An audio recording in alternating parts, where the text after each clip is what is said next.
नमस्कार दोस्तों, I am Manish Pal, a travel blogger from India. So right now I am at Urgam valley.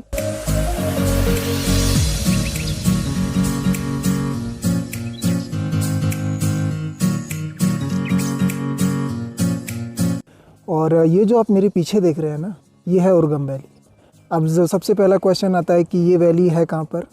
तो जी ये valley है आपका जोशीमठ से 25 किलोमीटर. और अगर मैं जोशीमठ से जो एक जगह पड़ती है बीच में हेलंग, और हेलंग जो आपका पड़ता है वो पीपल कोठी और जोशीमठ के जस्ट सेंटर पॉइंट पे है.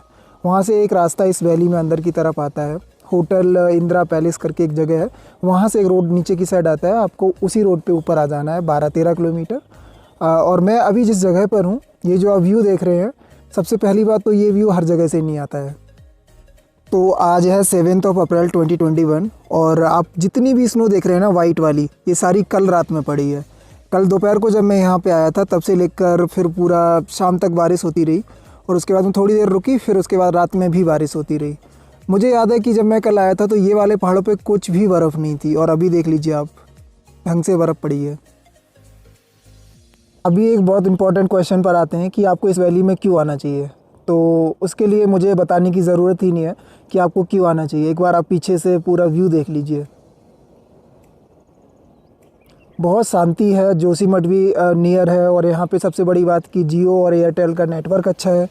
तो अगर आप जैसे वर्क फ्रॉम माउंटेन करना चाहते हैं तो इससे बेहतर मुझे नहीं लगता कि कोई भी जगह होगी.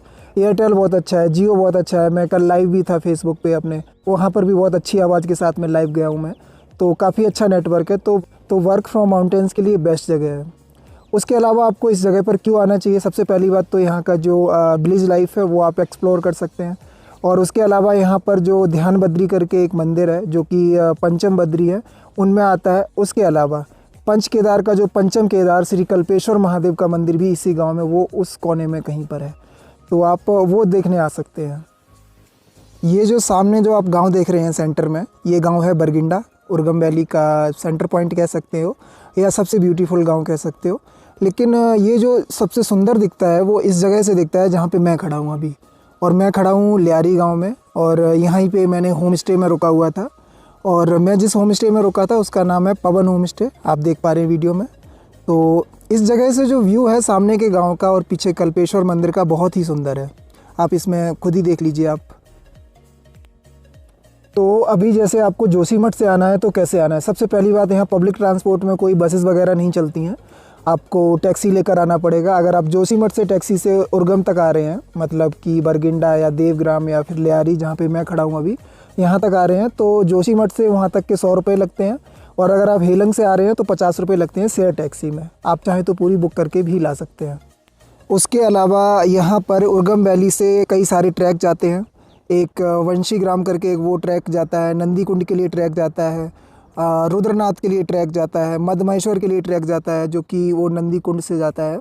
तो 4-5 ट्रैक हैं इस एरिया से जो जाते हैं. और उसके अलावा फिर इन सब के अलावा भी अगर आप ट्रैकिंग में इंटरेस्टेड नहीं है तो फिर नेचुरल ब्यूटी तो है ही, आप देख ही पा रहे हैं. मैं एक बात आप लोगों को बहुत ईमानदारी से बताना चाहूँगा कि मैंने उत्तराखंड और हिमाचल में बहुत सारे गाँव में मैं गया हूँ, बहुत सारे गाँव देखे हैं मैंने, बहुत सारी जगहों को देखा है.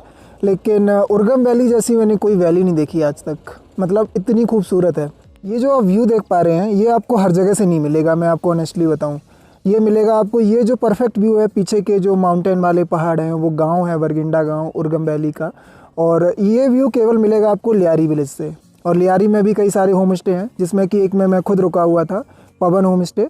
आप वहाँ पर आके रुकिए तो एकदम बेस्ट व्यू मिलेगा. और कहीं जगहों पर अगर आप उस गाँव में जाके रुकते हैं तो फिर वो व्यू ना गांव में नीचे आ जाता है, तो बर्फ़ वाले पहाड़ दिखना ही बंद हो जाते हैं. तो ये जो होम स्टे है जहाँ पे मैं रुका था, यहाँ से परफेक्ट व्यू आता है. तो जिस जगह पे मैं हूँ अभी, यहाँ से जो कल्पेश्वर महादेव का मंदिर है वो दिखता है. ये जो गांव है ये बरगिंडा गांव है. उसके आगे जो गांव है वो देवग्राम है. उसके पीछे जो दिख रहा है ना छोटा सा वाइट सा, तो यही मंदिर है कल्पेश्वर. क्योंकि कल मैं यहाँ जा चुका हूँ तो मुझे लोकेशन पता है. लेकिन अगर आप बरगिंडा या देवग्राम में हैं तो आपको मंदिर नहीं दिखता है. तो इस जगह से आपको मंदिर भी दिखता है, पूरे गांव भी दिखते हैं, व्यू भी बहुत परफेक्ट है. तो मैं आपको पर्सनली रेकमेंड करूंगा कि अगर आप उर्गम वैली में आ रहे हैं तो आपको लियारी में रुकना चाहिए. लियारी में भी स्पेशली इस होम स्टे में जहाँ पे मैं रुका हुआ था. तो अब मैं अगर उर्गम वैली की बात करूं तो इस पूरी वैली में 12 गांव हैं. और जिस गांव में मैं खड़ा हूं ये लियारी है, इस दूसरे नंबर का गांव है. उसके बाद में वो बरगिंडा, फिर देवग्राम, फिर ऊपर की साइड में भी कई सारे गांव हैं। जब आप मंदिर की तरफ जाते हो ना पैदल चलते चलते, तो आपको वो गांव दिखते हैं। तो ये सब है। बाकी अब आप मेरे से ये ना कहें कि आपको क्यों आना है, क्योंकि बहुत सुंदर वैली है, आपको ज़रूर आना है इस जगह पे। अगर आप जोशीमठ आ रहे हैं, आप बद्रीनाथ जी आ रहे हैं, तो इसमें 2 चीज़ें हैं कि आपको कल्पेश्वर महादेव के दर्शन भी होंगे और ध्यान बद्री के भी दर्शन कर सकते हैं आप।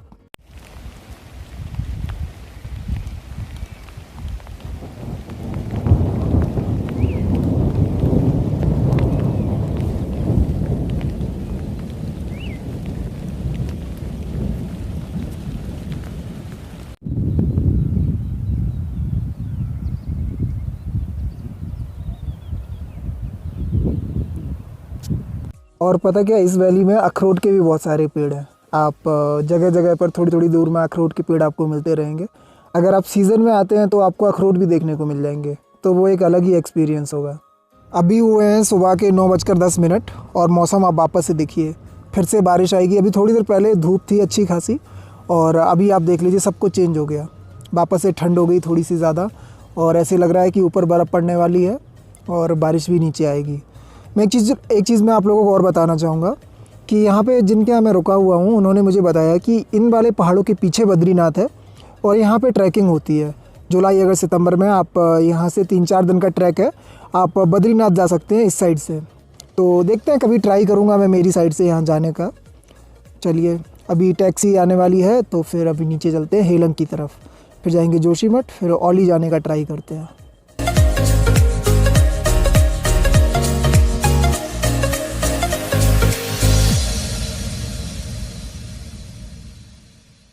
तो अभी यहाँ से नीचे जाने का टाइम आ गया है। अभी हेलंग निकलना है, उसके बाद मैं फिर देखता हूँ कहाँ जाना है। तो यहाँ पे वही चीज़ है कि आपको बस वगैरह नहीं है, तो टैक्सी वगैरह भी टाइम से चलती हैं और भर के चलती हैं। तो अभी बस टैक्सी का वेट कर रहा हूँ, फिर आपसे बात करता हूँ। उम्मीद करता हूँ कि आपको ये वीडियो अच्छी लगी होगी और स्पेशली ये वैली आपको अच्छी लगी होगी। तो आप जब भी आप प्लान कर रहे हैं इस एरिया में आने का, तो इस वैली को ज़रूर विज़िट करना। मैं तो आपसे यही कहूँगा, बहुत सुंदर है, आपको बहुत मज़ा आएगा। और मैं बहुत बहुत धन्यवाद करना चाहूँगा, एक मेरे काउच सर्फिंग के दोस्त हैं, उन्होंने मुझे इस वैली के बारे में कल बताया था, कल शाम को। ये जो आप सामने मंदिर देख रहे हैं हनुमान जी का, वहाँ से ही रोड जा रहा है और ऊपर सेंटर में कहीं बीच में गांव है। लेकिन अभी बारिश हो रही है ना, तो इस वजह से गांव वगैरह उतना दिख नहीं रहा है। अगर मौसम साफ़ होता है तो गांव दिखता है। तो यही रास्ता है उर्गम वैली के लिए, और अभी मैं हेलंग में खड़ा हूँ। तो ये है। बाकी बताएं आपको वीडियो कैसा लगा है। अगर अच्छा लगा है, आपने पसंद किया है, तो अपने दोस्तों के साथ में शेयर कर सकते हैं। और अभी यहाँ के बाद में मैं अभी जाऊँगा औली, क्योंकि जोशीमठ यहाँ से 13 या 14 किलोमीटर है और औली में हो सकता है स्नोफॉल हुआ हो, इसलिए मैं आप लोगों को अगली वीडियो में औली लेकर जाऊँगा। तो अगली वीडियो के लिए ज़रूर से चैनल को सब्सक्राइब कर लीजिएगा, ताकि आपको औली के जो अच्छे नज़ारे हैं वो मेरी साइड से देखने को मिलें।